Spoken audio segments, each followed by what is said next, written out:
მარიონეტულმა არალეგიტიმურმა მთავრობამ უმკაცრესი კანონები აამუშავა. მომიტინგეების დასაშინებლად ივანიშვილის ნაზირ ვეზირებმა ახალი რეგულაციები ამორალურობით, ძალმომრეობით, ეგზეკუციით, სისასტიკით შეაზავეს. ეს სამარცხვინო ცვლილებები ადამიანებს ვნებს. ივანიშვილის რეპრესიული მანქანა ამოქმედებულია. მოქალაქეებს თუ კი რამე გაგვაჩნდა, რაც თავისუფლების ელემენტს უნარჩუნებდა ამ ქვეყანას იყო გამოხატვის თავისუფლება და ეხა ბოლო პერიოდის მოვლენები თუ რამე ზურტყავს არის რომ ეს ერთადერთი ნათელი წერტილიც ქართული დემოკრატიზაციის განვითარების ისტორიაში აი ამის ამოქოლვის პროცესს უყურებთ ეხა ჩვენ იმ მიზნით რომ საბოლოოდ საზოგადოებაში შიშმა გადაწონოს ეს ამხელა დაგროვილი ბრაზი და ამ ხრივ სისტემას ფსკერი არ ექნება ისინი ეცდებიან რომ ეს რეპრესიები იყოს უსაზღვრო, მანამ სანამ ისინი ხელოვნურად არ მოახდენენ საკუთარი ძალაუფლების ლეგიტიმაციას. ეს ყველაფერი ხო იმას მოასწავლებს, რომ მათ აქვთ ლეგიტიმაციის კრიზისი და ძალით სჭირდებათ საზოგადოებისგან ამ ლეგიტიმაციის მიღება ჩვენი გაჩუმების ხარჯზე. ბადრი გრიგალაშვილი ერთ-ერთია იმ ადამიანებს შორის, რომლებიც გასულ კვირას თბილისი მოლთან გამართული აქციის დროს არაფრის გამო დააკავეს. იმ დღეს ბადრი არათუ გზას კეტავდა, საერთოდ ტროტუარზეც კი არ მდგარა. ზვიად ხარაზიშვილის დაგეშილმა სპეცმარაზმელებმა ის შემაღლებული გორაკიდან ძალის გამოყენებით ჩამოათრიეს. წამების კორიდორში გაატარეს და სპეციალურად ტყვეებისთვის გამოყოფილ მიკროავტობუსში შეაგდეს. ფსიქოლოგიურად კი შემზადებული იყო აიცხადე ხარ, როცა ამ პროცესებში ხარ. შენ თავთან გაქოლმე ფიქრები რა შეიძლება მოხდეს და როცა ნანახი გვაქვს ამდენი კადრი და უბედურება მით უმეტეს. მაგრამ მაინც კონკრეტულ შემთხვევას როცა აწყდები და შენ თავზე გამოსდი ამ ყველაფერს, სხვანაირად შემაძრწუნებელი და კიდე დამაფიქრებელი არის ზოგადად ეს რეალობა, რაშიც გვიწევს ცხოვრება იქ. ეგ დაუშვებელი არის ზოგადად, რომ საზოგადოებაში არც სახელმწიფოს რო წარმოადგენს ეს ხალხი ფორმაცია და წესით ხალხს უნდა ემსახურებოდნენ, ხო ძალოვანი სისტემა არიან ეს ოფიციალურად. ზოგადად ამ ხალხის გარეთ ყოფნაც კი საშიშია, საზოგადოებისთვის საფრთხეს წარმოადგენენ მიუხედავად პარტიული კუთვნილებისა, თითოეულმა მოქალაქემ ეს უნდა იგრძნოს, რომ ძალადობის ლეგალიზება პრობლემა არის ყველანაირი პარტიული კუთვნილების მიუხედავად ამ ქვეყანაში. უსახო სამართალდამღვრევების მიერ დაკავებულების წამება, რომელიც სახელმწიფოს მიერ დღეს ნებადართულია, თუ ამ ადამიანებისთვის ფიზიკური ტკივილის მიყენებაზეა გათვლილი, პროტესტის მონაწილეების სულიერ ტანჯვაზე უკვე ცირკად ქცეულ სასამართლოში მატყუარა პოლიციელები და უპრინციპო მოსამართლეები ზრუნავენ. ჩემი საქმე ალბათ მასშტაბურად აბსურდული იყო ამ მიმართულებით ერთი ის რომ ორი პოლიციელის ჩვენება იდო საქმეში და მათ ჩვენებები როცა პროცესზე დაიკითხნენ ერთმანეთს არ შეესაბამებოდა კითხვა-პასუხის დროს ეს ხადად გამოჩნდა და პლუს ერთი მტკიცებულება წამატებული ჰქონდათ ვიდეო მტკიცებულების სახით სადაც საერთოდ რა ვითარება იყო რომელი თარიღით თარიღდებოდა ეს სიტუაცია მაგ პერიოდში უკვე მე დაკავებული ვიყავი ამის თქმა მინდა და იმ ვიდეოზე არათუ მე არ ვჩანდი ამ სხვა ტერიტორია იყო საერთოდ აღბეჭდილი და თვითონ აღიარაში ინაგა საკუთარ სამისოს წარმომადგენლობა რომ ეს ზოგადი სურათისთვის წარმოადგინეთო და ბადრის ბრალეულობას ხადია ეს არ ამტკიცებდა. ძალიან ცინიკური არის ხოლმე სხვათა შორის, როდესაც მოსამართლე პროცესის ბოლოს თითქოს სათათბირო დროს იღებს რამდენიმე წამს და რეალურად გამოაქვს გამზადებული გადაწყვეტილება ორი ცრუ მოწმე პოლიციელის ჩვენების საფუძველზე. ბადრი ალბათ ერთ-ერთი უკანასკნელი მოქალაქეა, რომლის დასასჯელადაც სისტემამ მხოლოდ 2400 ლარი იკმარა. მიმდინარე კვირას ადმინისტრაციულ სამართალდარღვევათა კოდექსში შეტანილი ცვლილებების მორიგმა ტალღამ ეს ავადსახსენებელი ჯერ კიდევ კომუნისტების მიერ გასულ საუკუნეში მიღებული კოდექსი ისე გაამკაცრა, რომ სისხლის სამართლის კოდექსს გაუთანაბრა. ამიერიდან უმნიშვნელო სამართალდარღვევისთვის, რომელიც სამართალდამცავებმა შეიძლება სულაც გამოგიგონონ, არ არის გამორიცხული, რომ 15 ან 20,000 ლარით დაგაჯარიმონ. ახლა რაც იცვლება, ეს კიდევ უფრო მეტად ამძიმებს ამ კოდექსს და უფრო უარესი ხდება, ვიდრე იყო მისი მიღების დროს. 1984 წელს არის ეს კოდექსი მიღებული, მაშინ მაგალითად ადმინისტრაციული პატიმრობის ვადა იყო 15 დღე.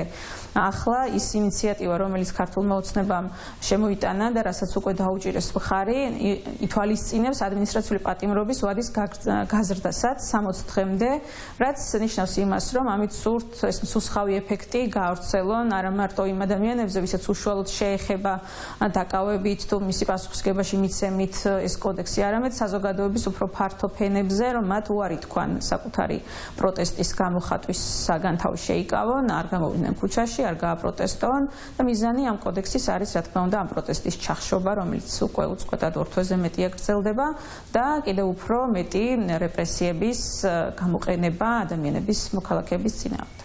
მიუხედავად იმისა, რომ ქართულ ოცნებას პარლამენტში საკონსტიტუციო უმრავლესობა არ გააჩნია, მათ მიერ ადმინისტრაციულ სამართალდარღვევათა კოდექსში, სისხლის სამართლის კოდექსსა და შეკრებისა და მანიფესტაციის კანონში ისეთი სახის კაბალური ცვლილებები ხორციელდება, რომ საქართველოს კონსტიტუციის მთელი რიგი მუხლები პრაქტიკულად ანულირებულია. ავტორიტარული მართლობის კონსოლიდაცია უკვე შეუქცევა და ძალიან დაჩქარებულ ფორმებს ატარებს საქართველოში და ამას ქართული ოცნება არ მხოლოდ ადმინისტრაციული პრაქტიკებით აკეთებს, როცა ის არ ცვლის კანონებს, მოჩვენებს, რომ სამართლებრივი სისტემის დონეზე მოაჩვენოს, ხო, საერთაშორისო ორგანიზაციებს, რომ ის დემოკრატიული რჩება და პრაქტიკის დონეზე არ უყურს უფლებებს, არამედ საკანონმდებლო ძალაუფლების, იურიდიული ძალაუფლების უზურპაციას ახდენს და მთლიანად ჩვენი სამართლის სისტემის პარადიგმას ცვლის, ანუ მისი მოწყობის ლოგიკას ცვლის, სადაც დასჯა, არათავისუფლება, ხო ხდება წამყვანი ლოგიკა. ისე ამძიმებენ კანონმდებლობას, რომ საერთოდ აიკრძალოს გამოხატვის თავისუფლება და შეკრების თავისუფლება, ეს არის მიზანი ამ ცვლილებების. ადამიანებმა ის პატარა სივრცეებიც კი, რაც ჯერ კიდევ დარჩენილია პროტესტისთვის, ისიც კი, რომ ვეღარ გამოიყენონ და დაიხუროს ყველა ეს შესაძლებლობა მოქალაქეებისთვის. ეს რა თქმა უნდა არის კონსტიტუციასთან წინააღმდეგობაში მყოფი ცვლილებები. კონსტიტუციას არღვევს, მათ შორის არღვევს იმ პრეცედენტულ გადაწყვეტილებებს, რომელიც მანამდე აქვს მიღებული საკონსტიტუციო სასამართლოს, არღვევს ადამიანის უფლებათა ევროპული სასამართლოს პრაქტიკებს, მაგრამ ამის მიუხედავად მოლოდინი იმისა, რომ ამას საკონსტიტუციო სასამართლო განიხილავს და სწრაფად მიიღებს გადაწყვეტილებას და დააკმაყოფილებს, ასეთი მოლოდინები არ გვაქვს, იმიტომ რომ საკონსტიტუციო სასამართლო მთლიანად დამორჩილებულია ქართულ ოცნებას. წვრილმა ხულიგნობასა თუ ვანდალიზმის ფაქტებზე ჯარიმებისა და საპატიმრო სახდელების კოლოსალურად გაზრდასთან ერთად არალეგიტიმური პარლამენტის წევრებს არც საკუთარი გინებისთვის დავიწყებიათ ფასის დადება. ამიერიდან პოლიტიკოსების შეურაცხყოფისთვის ადამიანები 1500-დან 4000 ლარამდე თანხით დაჯარიმდებიან, ან პატიმრობაში 45 დღის გატარება მოუწევთ. იგივე ქმედების განმეორების შემთხვევაში ჯარიმა 2500-დან 6000 ლარამდე მერყეობს. საპატიმრო სასჯელი კი 5-დან 60 დღემდე იზრდება. გარდა ამ სანქციების ზრდის, რასაც ჩვენ უყურებთ, არის ის, რომ კონკრეტულ ქმედებებს კრძალავენ, რომელიც არ შეიძლება რომ ავკრძალოთ. ერთი არ შეიძლება ავკრძალოთ, იმიტომ რომ კონსტიტუციური უფლებებია და მეორე ჩვენ ვართ წევრი ევროსაბჭოს ხელმომწერი ევროკონვენციის და ეს კონვენცია ამბობს, რომ არ შეიძლება მაგალითად აკრძალო პოლიტიკოსის კრიტიკა, მათ შორის შეურაცხყოფელი სიტყვების გამოყენებით და საჯარო მოხელეებს, ხო? რატომ? იმიტომ რომ გამოხატვის თავისუფლებას აქვს თავის კატეგორიები და პოლიტიკური გამოხატვა არის ყველაზე მეტად დაცული. მათ შორის საკონსტიტუციო სასამართლო, რომელიც სამწუხაროდ აღარ არის მოწოდების სიმაღლეზე უკვე წლებია, ამბობს, რომ არ ყველაზე მეტად დაცული სიკეთე ამ ქვეყანაში არის პოლიტიკური გამოხატვა. შენ თუ პოლიტიკოსების მიმართ გამოხატვას, რომელიც მათ შორის შეიძლება ნიშნავდეს რაღაც სიტყვების დაძახებას, რომელიც მათ არ სიამოვნებთ. კრძალავს შენ გამოდის, რომ ზოგადად კრძალავ გამოხატვის თავისუფლებას. იურისტები შიშობენ, რომ ახალი რეგულაციებით გამოხატვის თავისუფლებას საფრთხე არამხოლოდ აქციების მიმდინარეობის პროცესში, არამედ ყოფით ვითარებაში შეიძლება დაემუქროს, რადგან აკრძალვა როგორც საჯარო, ასევე ვირტუალურ სივრცეზეც გავრცელდება. ჩვენ წერტილოვნად გქონდა საქმეები, სადაც საზოგადოებრივი თავშეყრის ადგილად მოიაზრეს სოციალური ქსელი. სოციალური ქსელი ესე რეგულირებული ამ ქვეყანაში საბედნიეროდ არ არის, მაგრამ რამდენიმე საქმე, რომელზეც უკვე ადამიანები დააჯარიმეს იმის გამო, რომ მაგალითად პოლიციელის მიმართ კრიტიკული პოსტი დაწერა, ან რომელიღაცა მოსამართლის მიმართ დაწერა, ეს უკვე საფუძველი უჩნდებათ, ფორმალური საფუძველი კანონში, რომ ყველა ადამიანი, რომელიც მაგალითად გაბრაზდება მისი გამხილველი მოსამართლის მიერ განხილულ საქმეზე და პროტესტს გამოხატავს და იტყვის, რომ მაგალითად ეს მოსამართლე არის არ მომწონს უხეშ ფორმებით მიკერძოებულია და ამის გამო მე მოსამართლემ შეიძლება თავი შეურაცხყოფილად იგრძნოს, შეიძლება რომ ეს ადამიანებიც დააჯარიმ. შესაბამისად ვიღებთ მოცემულობას, როდესაც მასობრივი კონტროლის პირობებში ეს კონტროლი მხოლოდ ასე ფიზიკურ სივრცეში კი არა, ასევე გადავა სოციალურ სივრცეშიც და ჩვენ ასევე ვიცით, რომ ეს სოციალურ სივრცეში ადამიანების აქტივობა არის ძალიან დიდი დაინტერესების საგანი, მაგალითად სახელმწიფო უსაფრთხოების სამსახურის, ხო? რომლებიც ყველა ადამიანის, რომელიც აქტიურია, პოსტებს ესე უყურებენ, ვინ რას აკეთებს და ხშირად გამხდარა ადამიანების დევნის საფუძველი. კიდევ ერთი რეგულაცია, რომელიც არალეგიტიმურმა პარლამენტმა 6 თებერვალს მესამე მოსმენით მიიღო, თავისი არსით ოქსიმორონია. რადგან სპონტანური აქციის გამართვის შემთხვევაში ორგანიზატორებს მუნიციპალიტეტში განცხადების წარდგენას ავალდებულებს. სპონტანური აქციის მიზანი ის არის და მისი არსი ის არის, რომ მისი რეალიზება უნდა მოხდეს რაც შეიძლება სწრაფად და ისე როგორც ამას წყვეტს აქციის მონაწილე და ეს რა თქმა უნდა თუ ჯდება მშვიდობიანი პროტესტის ფორმაში ის არ საჭიროებს რაიმე წინასწარ ნებართვას, თანხმობას, შეთანხმებას და ამავდროულად, მაგრამ ახლა რასაც იხილავენ, მათ შორის ეხება იმასაც, რომ სპონტანური შეკრების შემთხვევაშიც კი გეკისრება ვალდებულება შეატყობინო, რომ ასეთ აქციას მართავ. ქართულმა ოცნებამ სიტყვისა და გამოხატვის თავისუფლებებისა თუ შეკრებისა და მანიფესტაციის მიმართ საკანონმდებლო მარწუხების მოჭერა ჯერ კიდევ 2019 წელს დაიწყო. ბოლო 2 თვეში კი როცა მიხვდა, რომ საპროტესტო მუხტს ვერაფრით აქრობდა, წნეხი ჯერ დეკემბრის ბოლოს, ხოლო შემდეგ თებერვლის დასაწყისში გაზარდა. ამ ცვლილებების უკან ძალიან აშკარაა, რომ ქართულ ოცნებას ეშინია წინააღმდეგობის, ეშინია პროტესტის, იმიტომ რომ ძალიან მნიშვნელოვანი შედეგები მოიტანა ამ წინააღმდეგობამ. ჩვენ ხედავთ, რომ ქართულმა ოცნებამ ვერ მოახერხა დასავლურ სახელმწიფოებთან ურთიერთობების ნორმალიზება, ვერ მოახერხა მათი მმართველობის აღიარება და ის სრულ იზოლაციაშია მათი მხრიდან. ამავდროულად სხვადასხვა დახურული სამუშაო კვლევები აჩვენებს, რომ მოსახლეობის დიდი ნაწილი უკმაყოფილოა ბოლო პერიოდში ქართული ოცნების მიერ მიღებული გადაწყვეტილებები და ნაბიჯებით და ამ კრიზისზე პასუხისმგებლობას სწორედ ქართული ოცნების ხელისუფლებას და ბიზნე ივანიშვილს აკისრებს, ამიტომ ისინი ხედავენ, რომ წინააღმდეგობა ერთის მხრივ მათ ჰეგემონიას ტეხს ადგილობრივ დონეზე და მეორეს მხრივ მათ აქცევს საერთაშორისო იზოლაციაში და ისინი ვეღარ ატყუებენ საერთაშორისო ორგანიზაციებს, რომ ქვეყანაში ყველაფერი ნორმალურად არის.